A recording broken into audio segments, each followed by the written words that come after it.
One message for you from your aunt. She will bust both of you in the head. Can y'all hear me? Not rocket science, I think you, like me, have a face for radio. Can y'all hear me? We gonna play with the players we got. Next man up. That's why it sucks. I'm not talking to you. I'm not talking to you. This kind of unprofessionalism does not need to be tolerated. And I mean it. Can y'all hear me? Can y'all hear me? Can y'all hear me? Can y'all hear me? What the hell is going on here? Just all hang up. Another episode of the BS Podcast. Hang on. There's all kinds of noise in my ear now. Oh, jeez. We need a little bit more professionalism. I think these last few weeks, we've seen a very different Alabama offense. Another little wrinkle here. Moving Cam Miller. They go empty. Miller's out to the left. They got Caden Proctor, the big tackle on the left side. They're going to throw it to him. Big fella. Barreling downhill. Proctor bustling down near the pylon. Are you kidding me? Oh, I feel so bad for Kyron Jones, the poor safety, 31, that tried to come up and make a tackle. He just dove at his ankles. No chance to bring the big fella down. Watch 31 come up here, Chris. He sees 360 pounds. He just dives, misses. Look at the big fella, keeping a balance. How about that? You got backs and receivers blocking for the tackle in the role reversal. What's up, everybody? Welcome back to another episode of the BS Podcast. It is I, your humble servant, the Q Diggity Dog in the BS studio, along with my peeps. Looks like we got some people that are going to be late to the party, but I'd like to welcome you to this episode of the BS Podcast post Georgia. Ladies and gentlemen, if you are new or potentially sleeping under a rock, this is what we saw prior to the game. Alabama, the underdog, 45.2% chance to win. And guess what? You guessed it. Alabama takes down the mighty Bulldogs, snapping a 33-game winning streak at home for the University of Georgia in Athens. And Alabama answers a lot of questions, offensively in one half and then defensively in two halves, sort of. So as we get into this particular episode, I would like to welcome to the program Amber Dash and her voice. Welcome back, Amber Dash. Tell the people who you are. And what Voice is back. So my dad's running late because his microphone wasn't working, and we were trying to troubleshoot 2 minutes before we were live. So anyway, I'm Amber. Bill's my dad. Josh is my cousin. Quincy's my cousin. Austin is my husband. And we're listening to the game going down the road, losing service, coming in and out of service. But we saw what mattered, which was the last 5 minutes, and saw Bama pull it out, baby. Let's go. It's tie time, baby. Tie time. That's right. Tie time. Theismann Trophy candidate. All right, ladies and gentlemen, that is Amber Dash and her husband, that hunk of burning love, Austin Dash. Austin Dash, say what's up to the program. Come on, dog. What's up? Who showed up today? Is it Austin Dash or Austin Smash? That's what I got to know. Well, he's been Austin Smash with me today. So here we go. We're going to have a counseling session on Facebook. Hey, that's good because this program is sponsored by Man vs. Marriage Podcast. If you are smashing and dashing and you need marriage counseling, reach out to the Q Dog. Come on, baby. That's right. That's what we do. All right. Welcome in Brother Dash and the man, the myth, the legend, Wild Bill. Wild Bill, tell the people who you are and what you do, what you're all about. Say whatever you want to say because this is your world and we're just trying to play it. Whatever. It's a great day to be an Alabama fan. Roll Tide, baby. I told you, y'all don't ever listen to the old man. What'd you say? Y'all don't ever listen to the old man. I told y'all we own the Georgia Bulldogs. I told y'all that. I never said that we didn't, Wild Bill. I never said we didn't. You know, I've got to push back here because I don't remember this sort of conviction pregame. It's easy to have it postgame when Alabama beats the Dogs. It's easy. What did I tell y'all? We're 9-1 against them last 10 games, and if Jameson hadn't got hurt, we'd have been undefeated against them. That is a fear in them. We do. Right now, they have two dads. One's dad's name is Nick Saban, and the other one's name, Kalen DeBoer. I thought that was great that you shared in the chat, Austin. Well, ladies and gentlemen, Alabama beats Georgia in Athens 24-21, and we are here with the BS Podcast to talk to you about it. If you're new to the program, number one, thanks for watching. And number two, comment below to be featured on the show. If you've never seen the show, the first quarter is Wild Bill and his Bama bullet points. In the second quarter, the Q Dog, yours truly, is going to give you the stats. We're going to talk through that. In the third quarter, it is the dashes on DeBoer. I cannot wait to see who showed up today. Is it Austin Dash or is it Austin Smash? Let's hope Austin Smash showed up. We do know that Amber's voice came along with her on this particular program. So what a difference a week makes. And now, in the fourth quarter, then we get to talk about our predictions, and I have the winner for the Alabama-Georgia game. I'm going to hold it until the fourth quarter. And as you know, prayers go along with Josh. They have a family situation going on the West Coast. So, Josh, we miss you. We're praying for you, and we love you all. And we just hope if you're able to join the podcast or at least watch it tonight, we'd love to have you comment just as a quick check-in out there from the West Coast. So without further ado, ladies and gentlemen, it's time for Wild Bill and his Bama bullet points.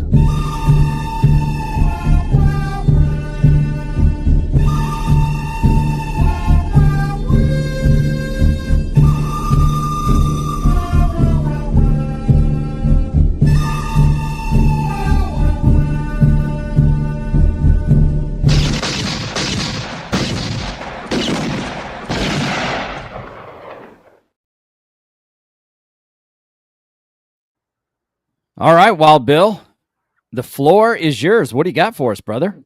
Oh, I got a couple of things here. I bet you do. I've been harping about the offensive line play. We finally had a little bit of offensive line play. We finally got a push up front. Finally. Somebody's got through to them just a little bit. So, that was good. I think they're coming together. I thought they did real good when Sanders had not played all year, but he played a lot Saturday night. And so I thought he did real well when he was in there. I can't think of his first name, but he got in there. But they all played pretty good. You've got the stats on what we ended up running yardage-wise, but we got some yards rushing, so that was a good thing. Because I've been saying one of my bullet points is we got to run the ball. That's right. It starts as Trent Richardson says on their podcast, the offensive line's got to block for the running backs to be able to run. So imperative. That's right. It is imperative. And now we have no excuse, which I'll get to in a minute. Another one was we were 13 of 19 for the game on third down conversions. We were 8 for 8 at the start of the game on third down conversions. Georgia had not allowed that many third down conversions over the past 30 years. Wow. Holy cow. 13 of 19. Wow. Georgia, the mighty Bulldogs, had won 33 straight games in Athens, Georgia, till the Tide rolled in and put a stop to it. we were 4 for 4 in the red zone, 3 touchdowns and a field goal, and about a 40-yarder missed field goal that was about 40 yards wide left. So it was pitiful. He was kicking it to the Quickie Mart on the corner. He thought he was out on the putting green, out on the golf course, and he was trying a chip shot. That was one of the things we unfortunately did see. I was like, "What is that?" Wild Bill, I got to tell you, you work at a golf course. That looks like my drive. It's exactly what happens every time I drive the golf ball. Mine too. If that's as far as you can drive one, you need to stay off the golf course. I'll just say that. I'm there for comedy relief, baby. That's different. But here's an amazing stat. We have 0 turnovers in 4 games. Lead the country in that, by the way. Baby. That's on my screenshots to talk about. But I want to say we lead the country in that because Alabama starts with an A. So there's 2 other teams that haven't turned it over. Hey, Austin. Thank you, Alphabet. Austin, if you will look up, see if it'll show what, after 4 games last year, how many turnovers we had after 4 games. Georgia had 130 yards passing. And about 55,000 yards rushing. Oh, yeah, they did. They had 200 and something. But here's my last one. I love it. Let's run a screen pass to a 360-pound offensive tackle. Yeah! And let him rumble. That was so great. Number 31 for Georgia still hadn't figured out what run over him. We saw that play also. Yeah. So I was happy we saw that. My last one was line him up, 3rd and 1, put number 74 behind the quarterback, and let's get 1 yard. I think he can do it. And that's it for my bullet points. Great bullet points, Wild Bill. The only thing I'm worried about, I guess, as long as Ty Simpson is not sneaking the ball, with Proctor running behind him, that would be, it would be a we thing. Don't want to do the push with it. Yeah, that's right. That's right, man. We don't know what'd be left of old Ty, but yeah, I got to tell you, that's one of the 6 things. Turnovers last year through the first 4 games. How many? 6. Good 6. God. 5 fumbles and an interception. Wow. And I wonder where all them fumbles came from. 3 of them were USF. Yeah. I know where those fumbles came from because I was at that game. I got to tell you, Wild Bill, my on my list of things to talk about, because I have been so hypercritical of the offensive line for good reason. It's like a different group of guys showed up. I mean, to have 1 penalty on the offensive line in the stats, we'll look at it, 4 penalties for 16 yards. Are you kidding me? What team is this? And so, when whoever it was, I think it was Proctor or one of the guys saying, I think we got the right, 5 guys on the field, and we're going, yeah, it's the 4th game of the season. We should have the right guys on the field. You had all camp, you had this, you had that.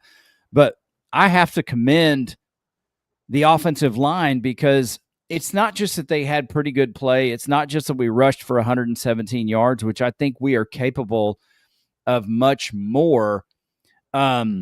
It's that they went into an extremely hostile environment with a significant amount of pressure on their shoulders, already got 1 loss in the season. And the way that they performed, Ty had time. He had time to carve up, the Georgia secondary. He had time and room to run a touchdown. And very proud of him for that. But, man, the offensive line, you have to give credit where credit is due. And I'm impressed. I don't know where Georgia's defensive line ranks in the country. But I've got to I heard they were young, so maybe weren't as great as they have been in the past, but it's still a great SEC defense. and our offensive line answered the call. I mean, the play that we jumped off sides on was so weird because it wasn't even like, I don't even remember, the call getting started. Like, it seemed to be pretty quiet even when he jumped off sides, or when he had a false start. But kudos to them. We had some questions on would Tim Keenan really make a difference? Would Jam Miller really make a difference? I think those questions were answered as much as I really, yes. yes and yes, as much as I really, think the world of Kevin Riley. He is one of the backs of the future. But Jam Miller, he is who we thought he was. And his bigger body and his experience gave us the confidence to get that last first down. He is very heads up, not to run out of bounds, but just to slide on the ground, allow the clock to continue to move like a true pro. And so props to them. And just, what do you make of 8 for 8 on third down? Oh, And that was crazy. I'm telling you, man, it's like he's a stone cold killer, Ty Simpson. Just a different brand of man than the FSU game. And I know we keep going back to that. We keep talking about that, but it's what we had to go on because we didn't really play great competition in UL Monroe. They did what we thought they should do, and they did it in great fashion. They left points on the field, against Wisconsin, which in this half they left points on the field, and they just offensively did not close in the second half like we wanted them to.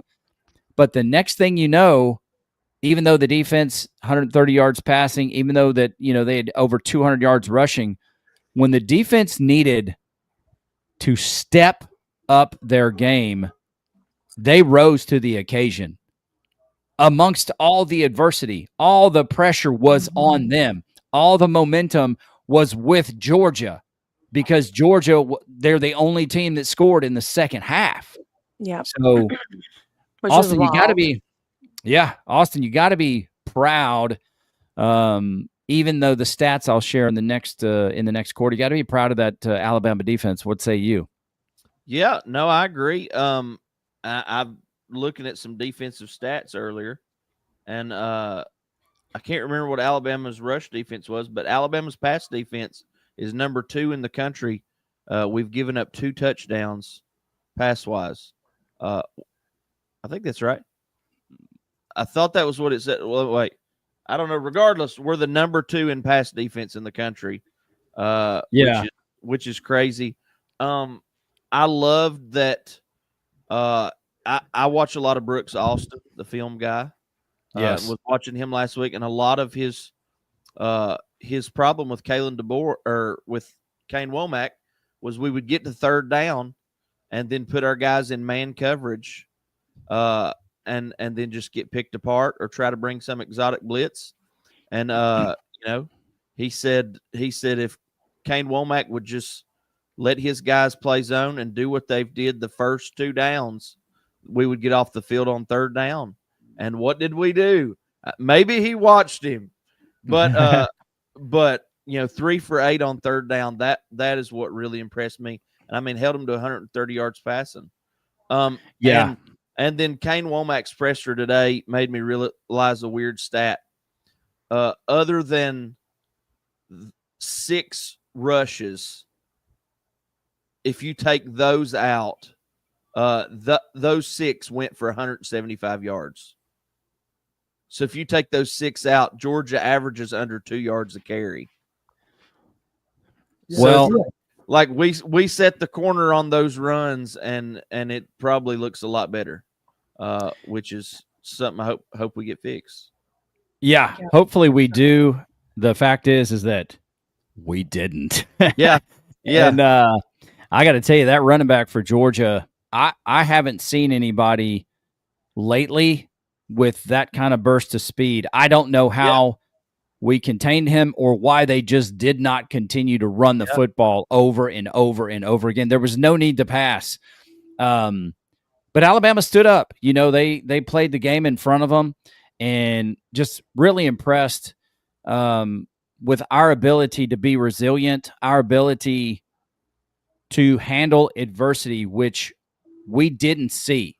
So it's more and more, it's looking like the best thing that could have happened to us is to get our egos slaughtered in the first game.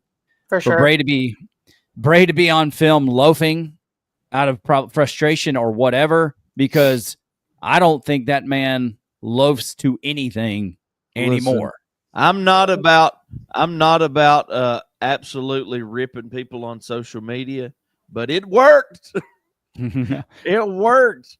He has played his butt crack off.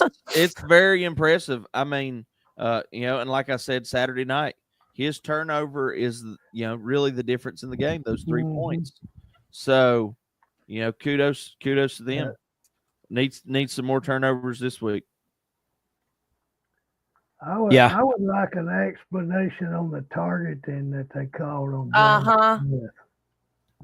It's a garbage call. That's the only explanation we have.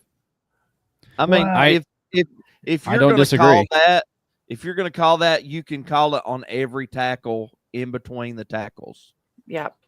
That happens just about every play. That was a defensive lineman helping on a tackle right at the line of scrimmage.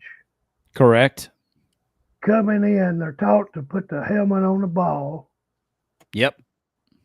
We're all taught that.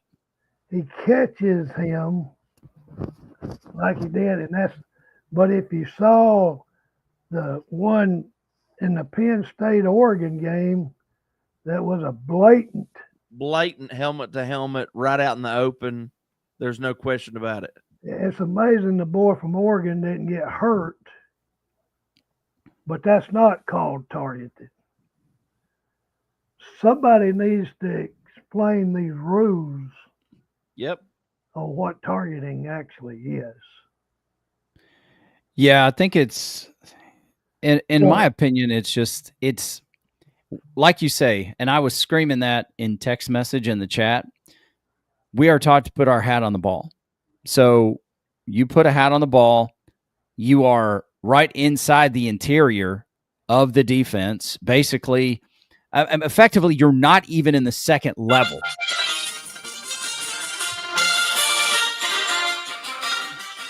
Time's up.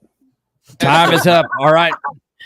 Well, we will jump into the second quarter. Next, Q. You can just go right into what you were talking about.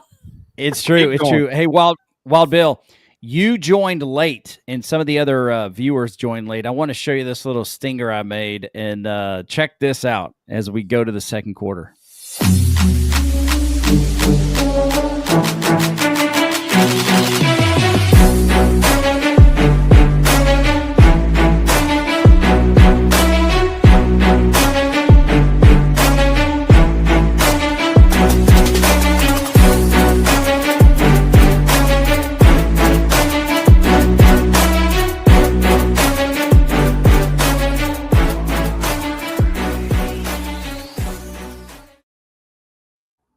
Awesome. I just love that. Behave, Ugga. It's just part of our fight song. And somebody said he entered the transfer portal, so that's unfortunate. Oh gosh, I think I'll just tell you this before I roll into the Q Dog stinger. I think both these teams are excellent at this point. I think they are really good football teams. I said excellent, but really good football teams. It really depends on who shows up the night of the football game. And that's the question that I hope Alabama continues to answer. And I was impressed, and maybe we'll talk about it in the third quarter. I was impressed with some of the things that Coach DeBoer said following the game. So with that, go ahead, Walt. We talked about the offensive line, but Sanders was available, and also Jaden Roberts was available. Plus, our true freshman, Carroll, played a good bit at right tackle. So they've been intermingling with this, and so I think maybe they've got their five that wants to hurt somebody. And we brought Formby in and played him at right guard some, which was Yeah. I'll say this. My confidence in Formby after watching him play that game in Georgia against that defensive line, I've got more confidence in him. I don't know what the difference is from Florida State to Georgia, or even from Wisconsin to Georgia. But I was proud of the product that he put on the field. Now, I didn't go back and break the game down. Just watching in the game and watching replay. He's an improved player, and that's what we need from this guy. We need to continually improve. We need to peak at the right time. We're going to talk about it in the fourth quarter because Vandy's coming to town, but let's talk a little bit more right here in the second quarter. The second quarter brought to you by, again, Man versus Marriage, the podcast. Check this out.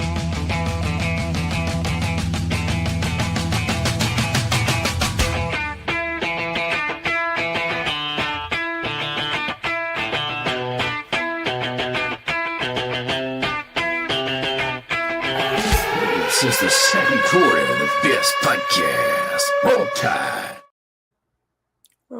Dadgummit, why did I waste time making that stinger when I should have fixed the audio on that video?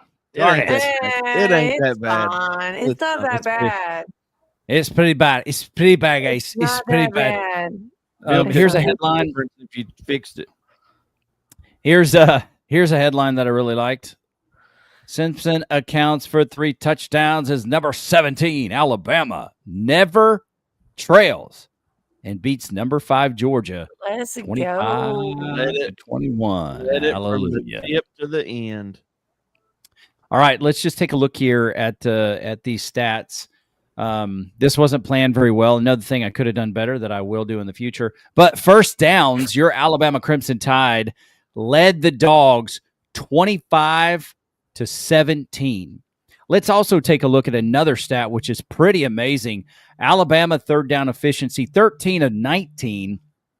The Georgia Bulldogs, listen to the Alabama defense, 2 of 8 on third down. Fourth down efficiency, who knows what the heck happened to Alabama when we were dancing on the ceiling like Lionel Richie and not knowing where we were going. But a stop on purpose with a shoestring tackle on fourth down to effectively, in my opinion, save the game for the University of Alabama.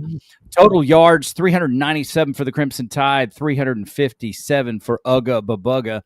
Passing yards, Ty Simpson, he's a pilot. He's flying a plane, 280 yards against that Georgia defense compared to 130 yards for the Georgia Bulldogs. That 280 yards came on 25 attempts, 25 of 39 for 7.2 yards per pass and 0, once again, 0 interceptions. 13 of 20 for Gunnar Stockton for 130 yards, 6.5 yards. And I'll tell you, Gunnar and Simpson both got away with footballs that should have been intercepted, but it didn't happen. Yeah.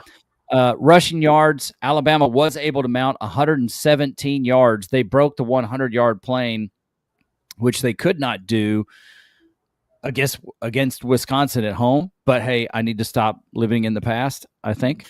3 yards a carry. On 38 attempts at 3.1 yards a carry. That's correct.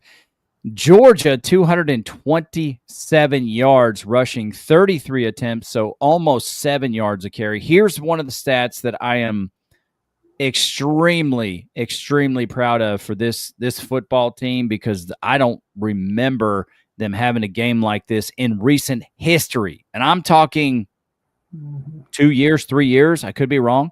Somebody will fact check me. Alabama, 4 penalties for 16 yards. Georgia, 6 penalties for 68 yards. Compliments of Bray Hubbard on the turnover category.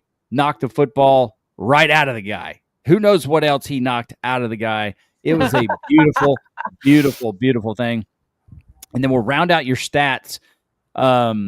Alabama controls the clock, which is one of the best ways to keep another team from scoring, keep their offense off the field. Great management, 9 minutes more. 9 minutes more, 35 minutes, 36 seconds for the Alabama Crimson Tide compared to 24 minutes and 24 seconds for the Georgia Bulldogs. Now, my final piece here I want to show you guys is a side-by-side comparison. And just looking at Ty versus Gunnar Stockton, and I know they racked up a ton of yards on the ground. 276 compared to 130. 24 of 38 with 2 touchdowns compared to 13 of 20 for 1 touchdown. Jam Miller, 46 yards on 16 carries. And you got Bowens. That man is speedy. 12 carries for 119 yards. That is explosive play that we've got to get under control, and a touchdown. Receiving yards, Isaiah Horton, 5 receptions for 65 yards. And then Young for Georgia, 4 receptions for 59 and a touchdown. Sacks, hey, our best guy had a half a sack. Come on. What the heck is that all about? There was a decent amount of pressure, though. Hey, you know what that means? A half a sack means there were multiple guys in the backfield at the same time. I'll take it. I like that point of view. And then looking over at Georgia, their leader had 1 sack. Hey, that goes back to our offensive line. That goes back to Ty's ability to manage the pocket, his pocket presence, his situational awareness. So that to me is impressive. And then I look at our leading tackler, Bray Hubbard, with 9 solo tackles, and their linebacker Allen had 8. Just an impressive set of stats when you have 2 juggernauts in Alabama, playing on the road. So I want to congratulate the team again. Any stats that you want to cover, Amber? What do you got? What do you think? So y'all have already touched on one of what I had screenshot, but I was on Instagram earlier, and it was just a post from Bama Sports, and they were saying the media only talked about Arch Manning, Cade Klubnik, and Garrett Nussmeier, and instead they're getting Ty Simpson, and it's his just kind of overall stats. He's 88 of 127, so he's 70%.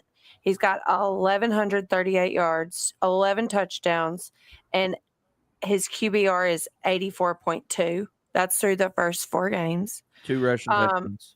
Yeah, that wasn't in his stats, but he has 0 turnovers, which we already talked about. He was the Week 5 SEC Offensive Player of the Week. And after Saturday's game, he is now 2nd in the Heisman odds. That is excellent. I got to tell you, out of nowhere for that 2nd in the Heisman odds too, on the because list. He was as on the list as I was. He's not been on the list the whole time, which is just disgusting to me. But anyway, Brandon Phillips is going to try out as kicker. Do it, B. You can do it. Wide left.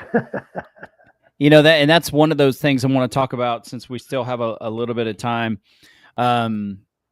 Just Ty Simpson and what Ty Simpson brings to the University of Alabama. And I was honored to have Coach Smook reach out to me. Coach Smook, an excellent dude, knows football inside and out. And he was gracious enough to reach out to me, on X. He DM'd me and said, hey, and paraphrasing, would you like to come on the program? And I'm going, wow, he said he likes what we're putting out. And I'm like, this Coach Smook, how can you see us from way up there on the 10th floor? You know what I'm saying? So I thought it was it was a blessing to me for him to comment on what we're doing, and then for him to welcome me onto his program. And one of the things I talked to Coach Smook about is this. I said, obviously being at fellow Alabama fans, we want the good guys to win. But what else do we want here? We want to see when somebody puts in their time, somebody does the work, when they prepare for their opportunity, that it pays off. And so I don't know exactly what that looks like, of course. And I told Coach, I said, Coach, it's not Hollywood. We understand it's not Hollywood, but how great would it be for this young man to sit behind, a couple of quarterbacks? He could have transferred anywhere like his former players did, but he waited his turn. He put the time in, and now he just earned the spot. And look, the talent that's on the roster now, I may get some pushback from saying this, but Keelan Russell or Bryce Young, time will tell. I don't know much about Mac and what he's going to do, but having a guy on the roster and Ty sticking around and earning this opportunity, coming out and just having a rough day against Florida State, sticking to his guns, and then coming and playing like that on the road against Georgia. As the season goes along, I just get excited to think what's possible for this young man as long as he controls his own destiny. And he's doing it. He's taking care of the football. Like I say, there's one pass there that a guy should have caught. Same thing, Dante Lawson should have caught an interception, but should have doesn't show up in the record books and the stats. So just real quick, a quick shout out to Coach Smook and having me on the program. And I would love to have him on our program sometime. And he just gave me the opportunity to get on and not just talk about football, but talk about what I do. Really blessing me for the content. Let me talk about man versus marriage and my heart's goal to, affect men in a positive way in their marriage and culture, et cetera. So shout out to Coach Smook for gracing me or honoring me and letting me come in and talk about what we do. And I was able to also talk about the BS podcast and our family discussion and how much I love it. And I love getting together with fam. You know what I mean? So that, stats wise, that's really all I got. I'm ahead of schedule. What do you think about that? We're under 5 minutes left. Look at you. All right. Well, you do. Oh, and Cindy's in the house. What is she doing? On Just camera like adjustment. Usual, she's in the way. She I don't like the way something looks in the background. I don't know. Oh my God. she is the on-set producer. Would you have her look at your makeup? Yeah, that We need a little bit more professionalism. We have the faces for radio. Yeah, we do. You Speak for like me, yourself, guys. have a yeah. That 4.7's working. All right, ladies and gentlemen, that is it for the second quarter. The stats. Just a reminder, in case anybody is new to the program, Alabama beat Georgia 24-21. No, just in case anybody's new to the last 15 years, Alabama beat Georgia. Yeah.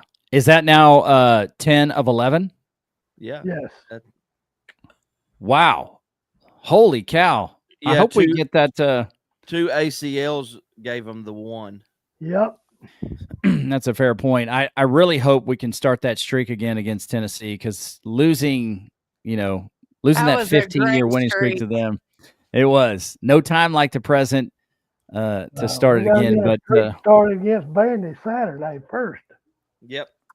That's right. Now, as I've done with other programs, because it's still September, even though it's the last couple of days, we got a minute here. I want to show you September is National Awareness Month when it comes to substance abuse. And there are many of us who are affected by alcohol and drug abuse. And so I want you to watch this promo real quick for Man versus Marriage, and please share it with someone you know. We'll be right back. If you've done it, somebody else has too. You are not alone. Ask for help. Help is available. I find myself at 38 years old with a problem. And I came to Florence because I wanted it over with. I knew I couldn't live that way anymore. And I just, I'd even done a year in jail, when I got to Florence. Living with my mom and dad, and I was 33 years old, and I was on a walker, and all of my hair had already fallen out. My kids were watching me kill myself, basically, and And so at that point, I got to a place in my life where I knew that I needed some help. We get married, and I only want to do the recovery thing. I think I can just be a good guy and go to work. I don't want to do the recovery thing 100%. Well, I ended up relapsing a couple of times, you know. If my parents could have got me sober or my kids could have got me sober, that's exactly what I would have done. But that just didn't work for me. I had to be in a place that I wanted to make some changes in my life. Surrender. I cannot tell somebody how to surrender. We have a saying in recovery, surrender to win, and that's exactly what happened to me. If you or someone you know is struggling with addiction, please go to aa.org. That's AA like Alcoholics Anonymous.org. Welcome back to another episode of Man vs. Marriage. It is I, your humble servant, the cute diggity dog, in the Moran family studio with my lovely wife, Jeannie Moran, and we are joined.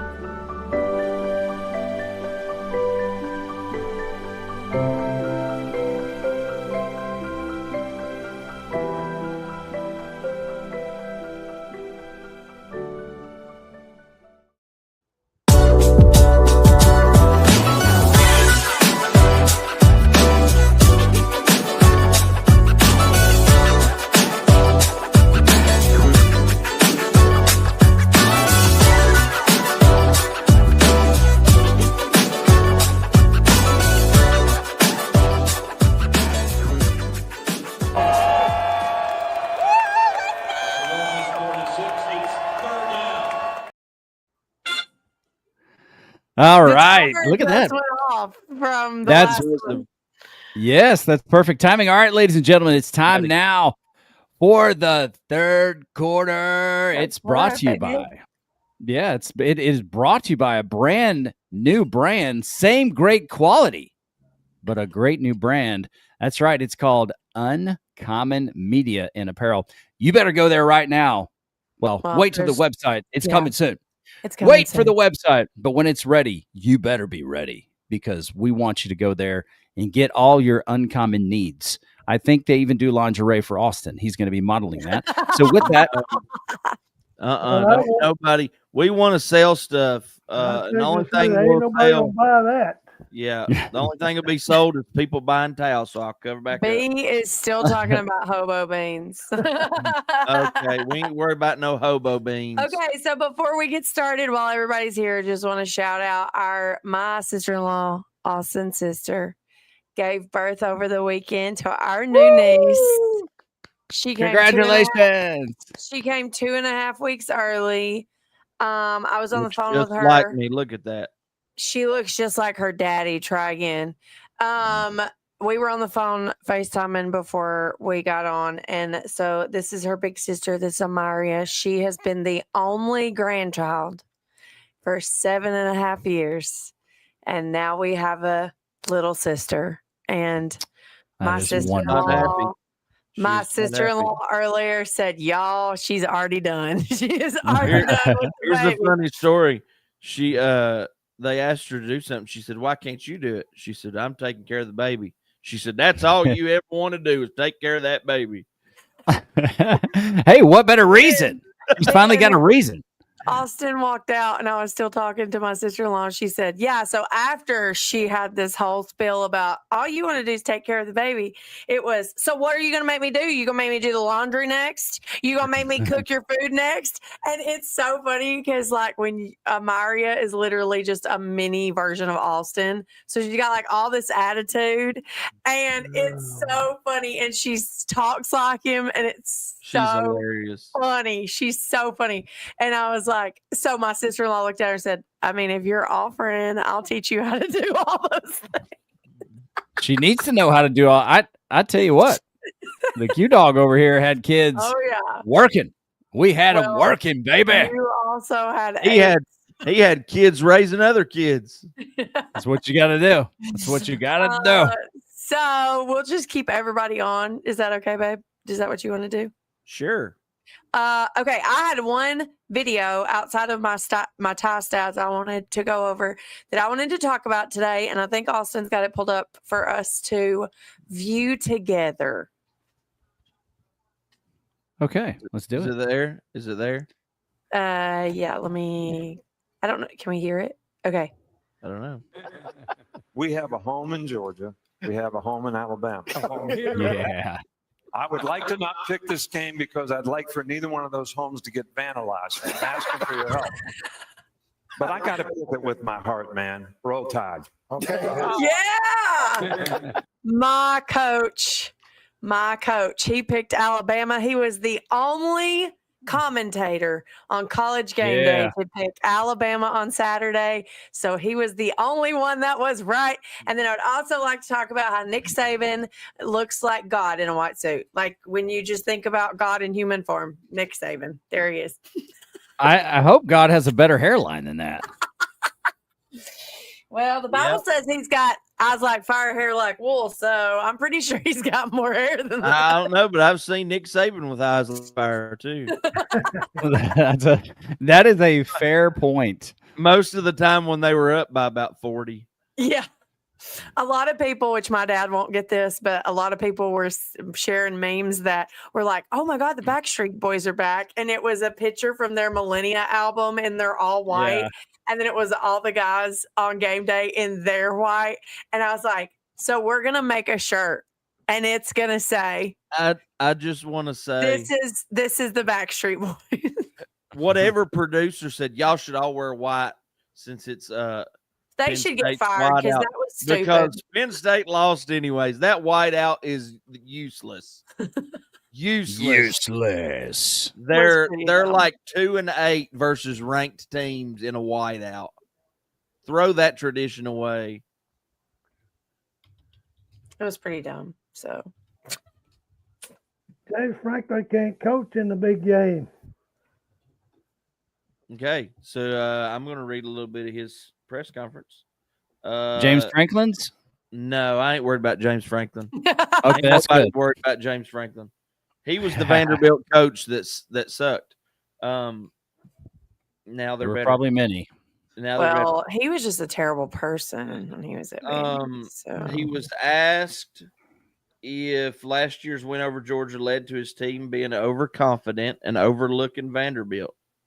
And he said he's not going to argue against that. You've got to handle success, and you got to come back every single week in this league. You've got to reload, and I believe y'all this week we're going to find out if Alabama can handle success. But I liked this quote by Ty Simpson. There you go. So I'm hoping that they come out still feeling like they got something to prove. Yes. I'm excited about that. But, you know, and I will say too, love the leadership on the sidelines this week. I mean, after Alabama went and scored, Ty Simpson was hyping up the kickoff team. So yes, they did. Yes, they did. Love that. So let's see. He said last year they did a nice job executing in critical times and made plays, which they did. He said it's going to be shouldn't be no different this week. He said in our success that we had against Georgia, none of it matters. None of it carries over. The third down stops. The third down execution on offense does not matter. Points don't carry over. Every game's its own game. There's new matchups that are going to be presented in this game that are different than last week. So that's nice to hear.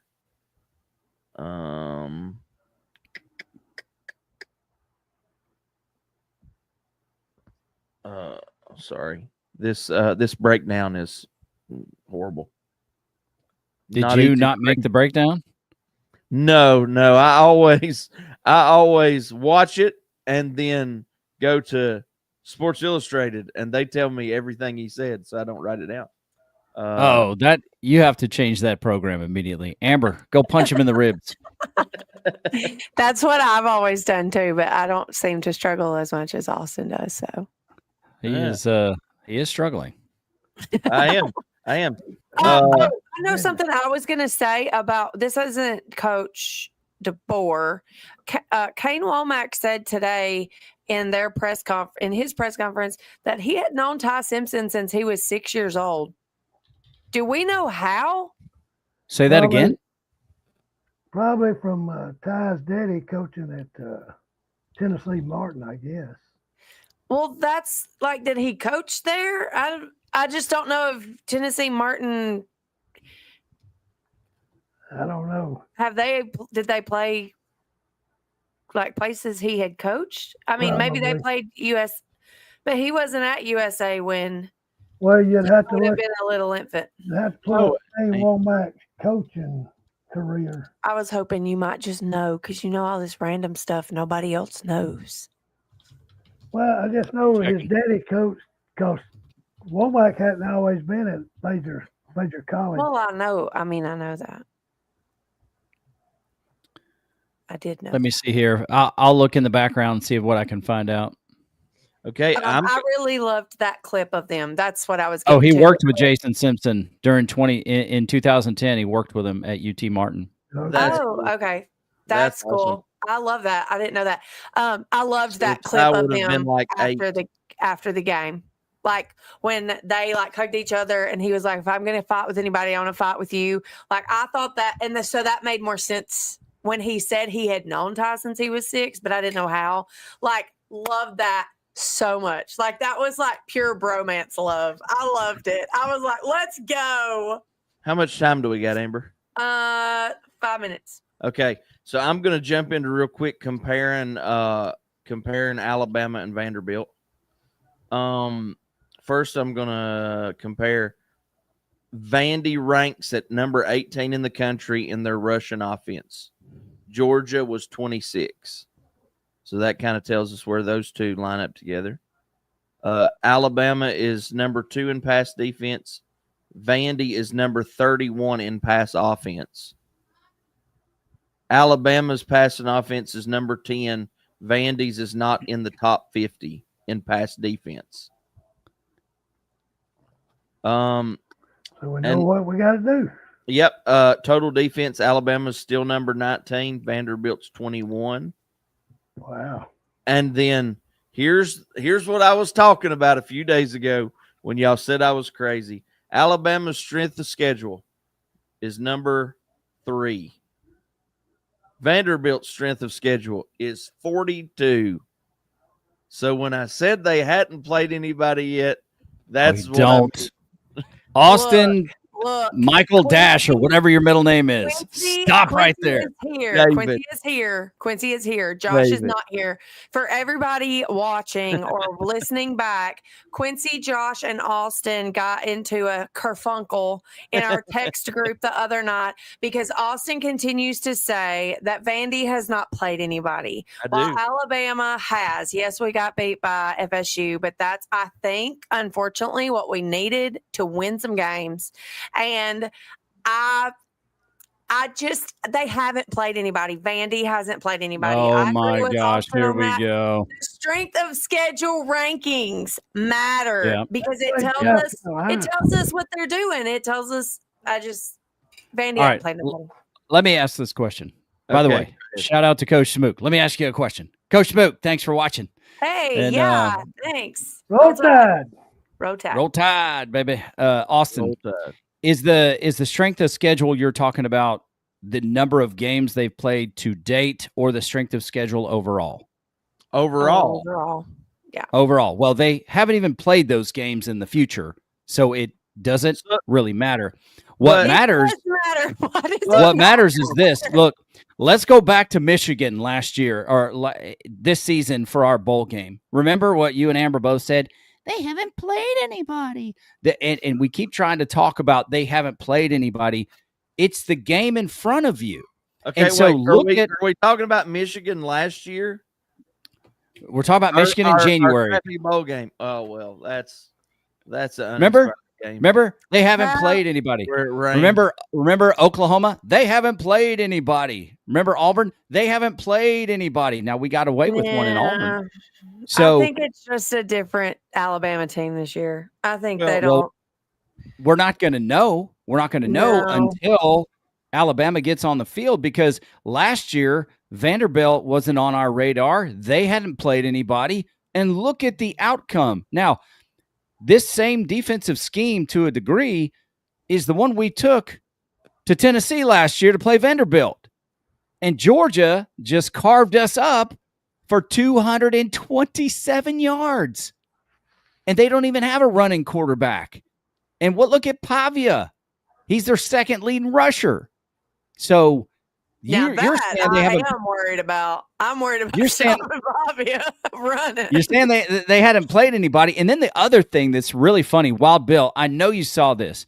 I'm telling Austin in the chat, Amber, I think Amber might have said it first, or maybe I said it first. Anyway, it's like South Carolina is a really tough place to play. And Austin's like, who says that? And it's like, she's like, okay, AJ McCarron and Trent Richardson. And then Austin says, without saying this, because I use the words for him, what do they know about playing in South Carolina? Okay. What do they know about a tough environment? Okay. So But I'm like, let's- come on, dude. They said it. But They let's look at South have Carolina 15 years ago versus South Carolina But that now. doesn't matter. It's Little the different. environment. They're not talking about the team. They're not talking about how tough. AJ McCarron, I would have to go back and find it, and that would take forever. He said that was a harder environment for him to play in than LSU because of how nasty and just rude and loud the fans are. He Okay. said that Hey. South Carolina fans are the worst fans, far worse than LSU. And that's saying a So- lot because I have Okay. heard the horror stories Okay. of But LSU. I will say your fans are going to act different when Alabama comes to town than when Vanderbilt comes to town. I mean, you're right on that too. I wonder how much room is in the back of the end zone for you to keep moving the goalpost? Because we're giving you information here. I'm just At saying. some point, you can't push it any further, Austin. And the other thing that that AJ and Trent said is that they packed Roll Tide. They packed the lower parts of the stadium with gorgeous women with very little clothes on. Yep. So that's another thing that our guys will absolutely be distracted. That sounds It's like not- Tuscaloosa on every Saturday. I mean, Okay. he's also not wrong. I have seen more half nakedness in Tuscaloosa than I have probably anywhere else I've ever been in my life. And that wasn't even for me. I had my clothes on that day. Thank goodness. Praise the Lord. Hey, now, Praise the the Lord. only other point I'll make, you said if it's by total strength of schedule, they hadn't played most of it yet. No, but they've played the worst teams on their schedule so far, and these are their rankings. Okay. Well, That's I mean, the my fact. only- I do Now, think that Vandy's good. I said that last year. I said that last year before we played them. I'm not saying they're not good, but have they had a real test yet? And that's Go ahead. All right. Wild Bill needs a timeout. He's saying the I'm out. timer Your went off. time is up. Oh, he's calling time on you. Whoa! Holy cow. You know what? Amber? I think Aunt Cindy must be in the background No. shouting at him Yep. all the You know time. how, you know She's how Amber saying your likes, hobo beans are ready. Your hobo beans are ready. no, you Your know hobo how beans are ready. Amber likes to say, your time's up, your time's up. Yeah. I did. That's right. I held the timer up and nobody quit talking. That So was your All right. husband. All right. Well, in the fourth quarter, we'll talk a little bit about the press conference post game that Austin and I saw. We will get into predictions, and I'm going to reveal who won the prediction for Alabama, Georgia. Here we go. Ladies and gentlemen, it's time now for the fourth quarter. 3, 2, 1.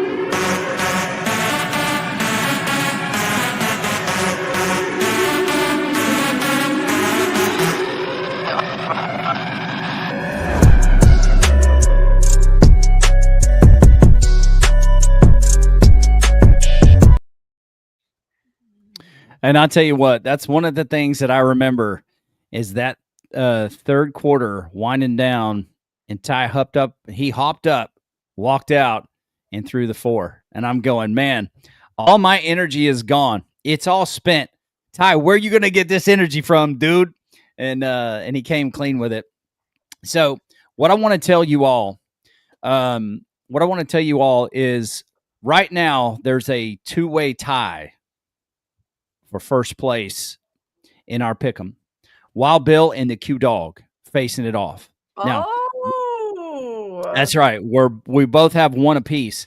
Now, for this week, did Wild Bill pull ahead by one? Did the Q Dog just edge Wild Bill out a little bit? Or is there somebody that's going to join us on the leaderboard?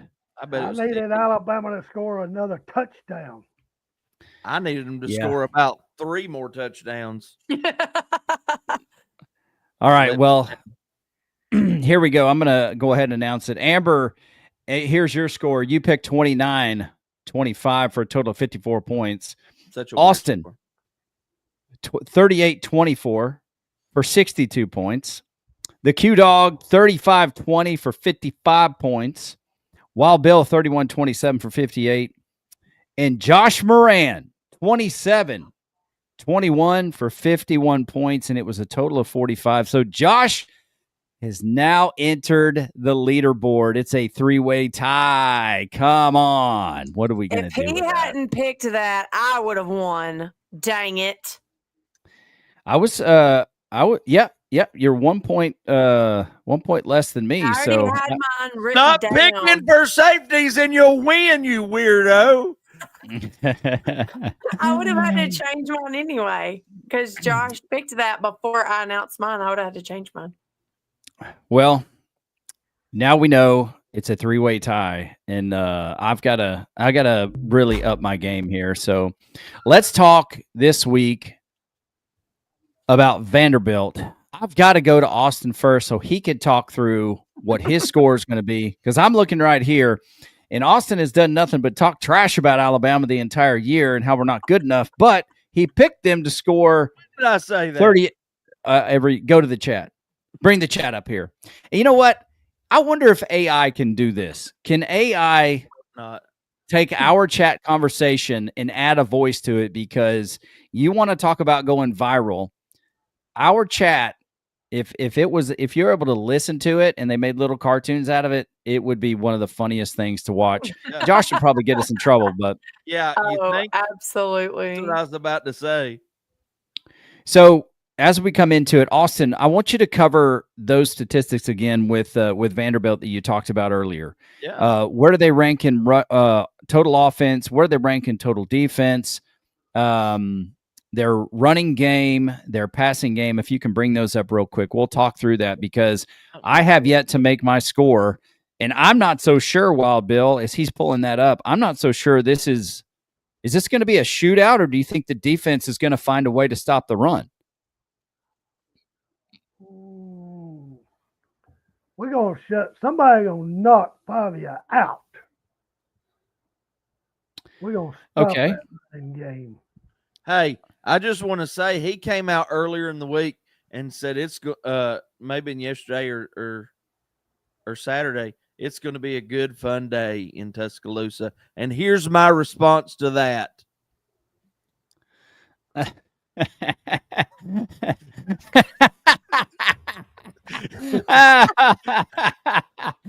you go. Oh, dude, that's Austin. I love John Kennedy. I wish he was one of my state reps. He's hilarious. So we are an hour and 4 minutes into the program, and Austin Smash shows up. That is hilarious. I'm not saying you're the dumbest person in the world, but you better hope the dumbest person in the world doesn't die. That guy. I just hope we got somebody to keep their eye on him. Yeah. Surely he's learned enough to have somebody watching the quarterback. Well, here's the thing is that when I look at our defense, I give them a significant amount of credit. They held Georgia to 7 points in the second half. They did not break. They put up with the pressure. Somehow, I don't know if it's because the offensive coordinator stopped running the football, which I would have continued to run the football at almost 7 yards a carry, I think. But somehow they shut down Georgia. in the second half. They prevented them from coming back, kicking a field goal to tie it. I mean, just very, very impressive. I haven't gone back to watch the film, but how 6 runs for 175 yards, and it didn't take much time at all for that young man to blast through the line of scrimmage and take off, or to go around the edge, and we just got sealed off. So if I'm thinking, if I'm Kane Womack and Georgia runs the ball so effectively, and we just have 3 down linemen, and he scoots through the middle and breaks off a 20-yard run. Now they have 4 more games to watch our defense, that whatever this scheme might be, plus based on what they did last year, they have not, just like the offensive line, they have not proven to me they can shut the run down with 227 yards given up to Georgia. I'm not convinced that we're there. I don't believe. I'm going to play devil's advocate just a little bit. I mean, even though it's very embarrassing to have somebody put up 227 yards, it's stuff that can be corrected. I mean, a lot of those we misfit it, got sucked inside. Well, whoa, and then there's nobody out there but a cornerback being.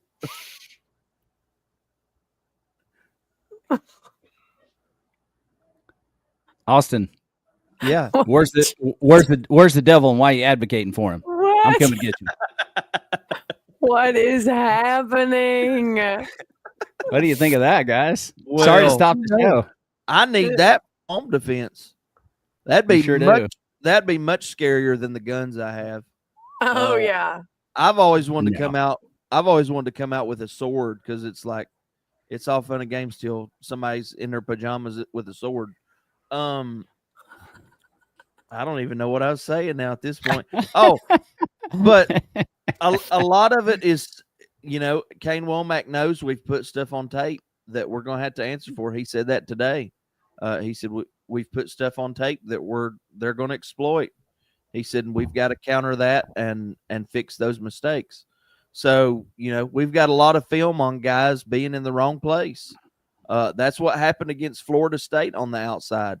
But a lot of that against Florida State was hesitancy. This time we were there, but we were in the wrong spot. Up the middle, Georgia didn't do a lot.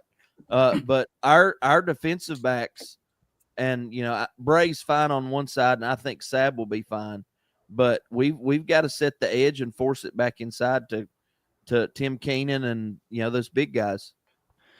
Yeah, that's the thing that I look at. When we are getting beat, we're not playing with the right shoulder, and maybe our eye discipline is not where it needs to be. And in one of those plays, when Damani Jackson got roasted, the guy was wide open for that touchdown pass. And Coach Womack, when he came to the sideline, he's like, "That is on me," and we didn't see that happen again. Yeah. So, but how do we, after 4 games playing great competition, hopefully there's a level or an evolution, Wild Bill, to the maturity, so the eye discipline shows us the growth that we're looking for, but also part of that is being able to trust your defensive line and your linebacking core to make the plays in the middle, so that you're not trying to cheat to the inside and then you get burnt to the outside. Because I really think that they're going to do their best to exploit our running game. And, obviously they're going to put some pass plays in case they cannot make any room, and they're going to try to, throw it over the top. I would say they would probably try to throw it over the top is what I'm thinking on our younger parts of our secondary. But Wild Bill, what are your thoughts on what we're going to be able to do to control the run game? Who do you think is the key for that? And then I need you guys to start preparing for your pick, because it's about time for us to put our picks together. Yeah, we got 4.5 minutes left. It's going to have to be key to stopping it, but still, if the 3 not working, go to 4 down linemen, do something. But our linebackers, even against Georgia, they were still rushing up to the line of scrimmage, getting in the wrong gap, and they running where they should be, just waiting on them to get there instead of getting themselves up in there to where they're not effective in stopping the run. Yeah, a lot of it is poor eye discipline or reacting and just getting sucked inside. I mean, that's what I saw on. I know for sure a couple of the big outside runs was just instead of going to the C gap, you get caught in the B or get caught in between a guard and a tackle, and then there's nobody out there but a cornerback, and he's being blocked by a wide receiver. So yeah, and props to Georgia's offensive line. Their big guys got outside, were able to close us off. So I mean that happens, and then the fake reverse got us. So hopefully, we are growing. It also means a lot when your confidence grows, and for you to go in, when you go into Athens and you actually hold Georgia from scoring on a fourth down. I've got to say this. I know that. I mean, I'm just looking at that call, defensive holding. I don't know. I guess yes, ostensibly it is, but we hold them on fourth down at the goal line. That's a major victory. A major victory. Kind of hurts you. It kind of hurts your heart when you have to start over again, and then they score. But there's got to be a significant amount of pride that's built for them to do what they did on the road, and then to come back home. There's got to be a significant level of growth, which they've grown each week. So hopefully the defense begins to trust each other a little bit more. Tim Keenan being in the middle is a game changer. But I haven't gone back to review the film to see, where all the pain was. But okay, 2 minutes. Well, saying also, Russo's out for at least a month or 6 weeks. Latham's done for the year. They play the same linebacker position. Yeah, so we're thin at linebacker. Yeah, it's going to be Justin Hill probably. He played a good bit of the definitely the fourth and a lot of the third. Somebody got to step up. Yep. Now, here's the other thing. What is going on at halftime that we cannot come out in the second half and impose our will? We cannot answer the call offensively. We are leaving points on the field. That concerns me with our coaching staff. Coach DeBoer and his team have proven a lot thus far in the season. But what is going on with our inability to make improvements at the half and then come out and play a dominant second quarter? Because like Austin, I've heard people say, even you, Amber, you can talk through this too. Watch out if we put a whole 4-quarter game together, offensively and defensively. So that really concerns me. Something happens. I don't know if we take our foot off the gas or we just are not able to make the proper adjustments offensively to come out and to strike and to strike and to strike again to steal their soul. So hopefully that evolves this week and the crowd is going to be on our side. So with that, I think it's go ahead.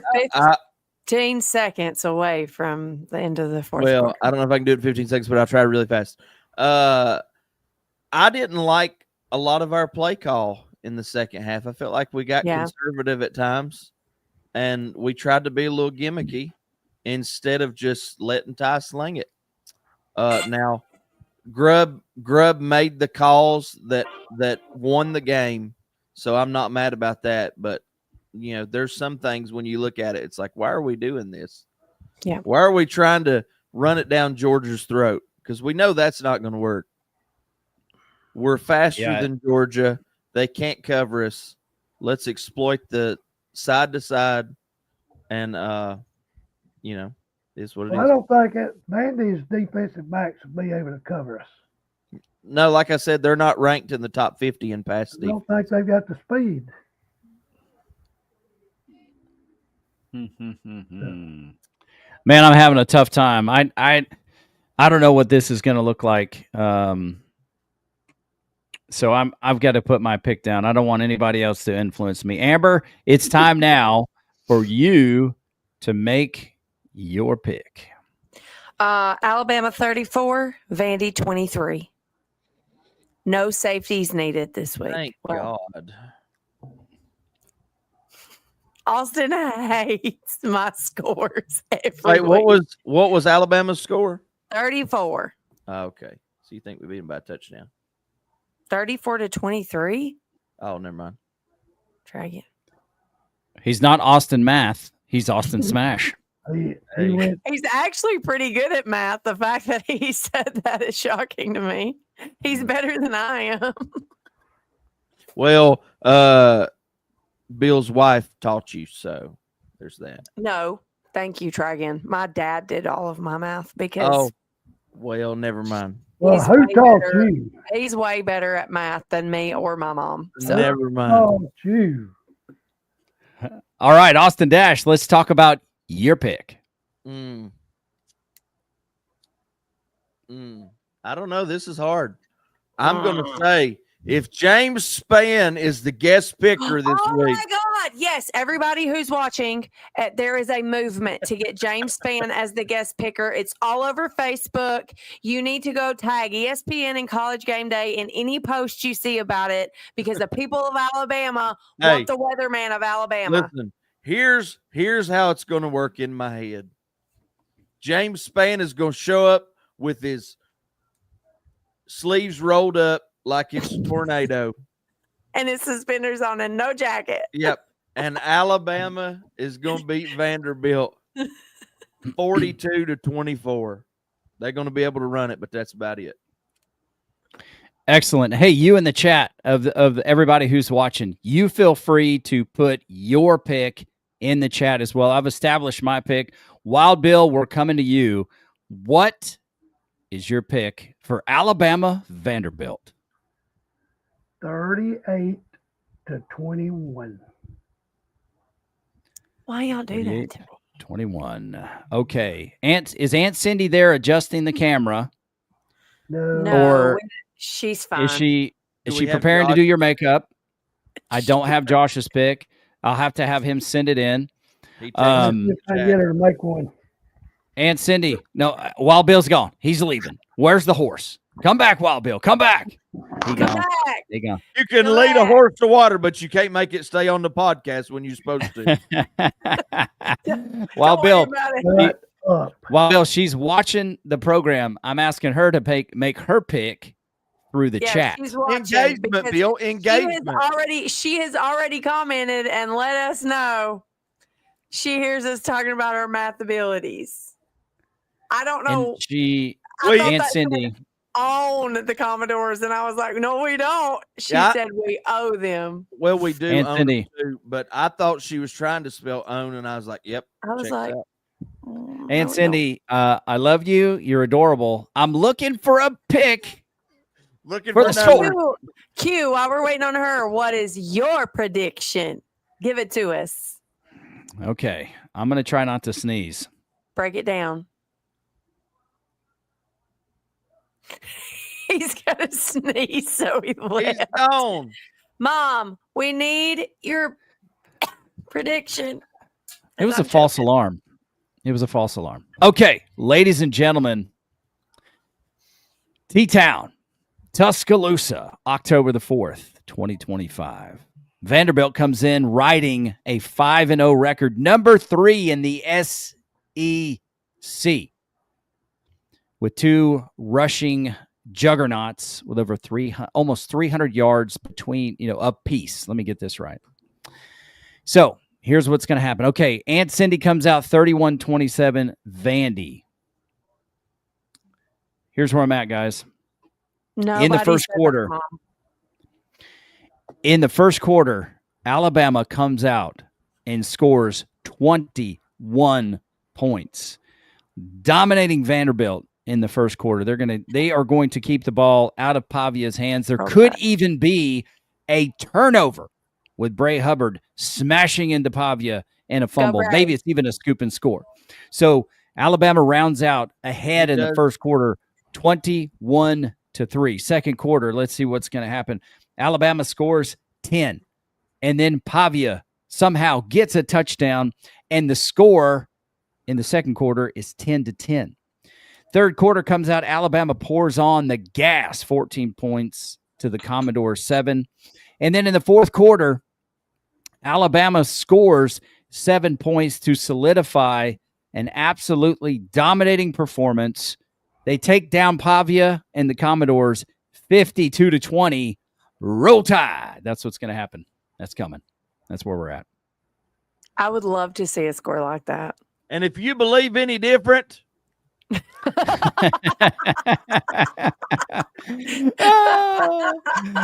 right. That is right. That's the bottom line because John Kennedy said so. That's hilarious, dude. Man, that guy's got so many one-liners. Oh, yeah. Gosh. Okay. Before we go, I have my God, I'm hungry. This random tweet just came across. Can't see it. That? Wow. Okay. Well, it's too tiny. Well, zoom in. I don't know how to zoom in. I got it. Wesley Steinberg, former Raiders wide receiver Henry Ruggs III is set to have a tryout with the Giants. No. Why the Giants? Why not the Raiders? Malik Neighbors tore his ACL. Let's go! Let's go! I love that. I want him to come back to the Raiders. Hey, I want him back in football. Get back in football. Ruggs, just get back in football. Las Vegas after what happened. No. I guess that's a fair point. Yeah. Las Vegas is too flat. That makes me happy for him. Heck yeah.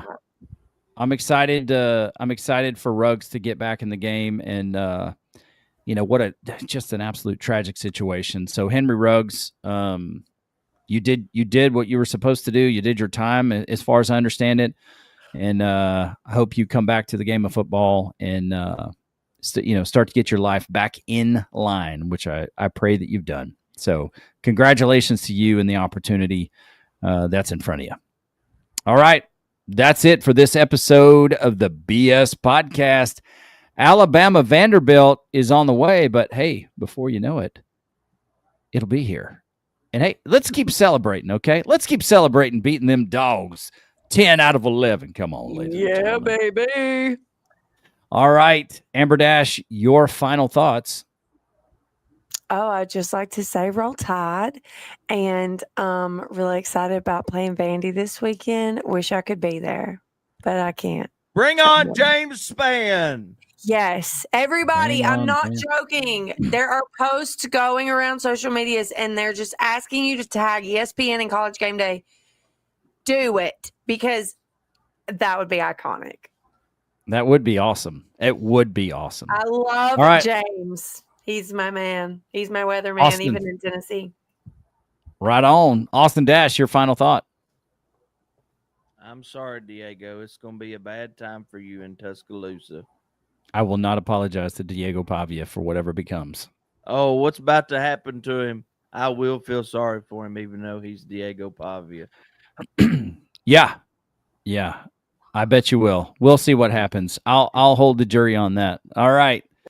Wild Bill. Roll Tide.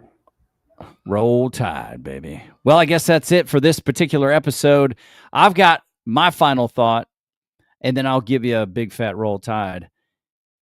Diego Pavia, there's a train coming to town. And who's that train? It's a Bray train. And I hope he's coming to get you, baby. That's it for this episode. Thank you guys for watching. Thanks for commenting. Thanks for being a part of the show. Special shout out to Coach Smook. Man, thanks for coming to check out what we do. God bless you all. And we are looking forward to what's happening on Saturday as Alabama hosts the Vanderbilt Commodores. And hopefully they beat them so bad that they decide to cancel the next game because Vanderbilt will be so sad. That's never going to happen, of course. But let's go. Hand them their first L, Alabama. Roll Tide, everybody. One message for you from your aunt. She will bust both of you in the head. Can y'all hear me? Not rocket science, I think you, like me, have a face for radio. Can y'all hear me? We gonna play with the players we got. Next man up. That's why it sucks. I'm not talking to you. I'm not talking to you. This kind of unprofessionalism does not need to be tolerated. I mean it. Like, Can y'all hear me? Can y'all hear me? Can y'all hear me? Can y'all hear me? what the hell is going on here? Just all hang up.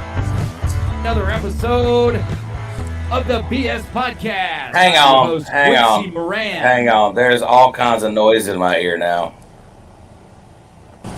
Oh, jeez. We need a little bit more professionalism.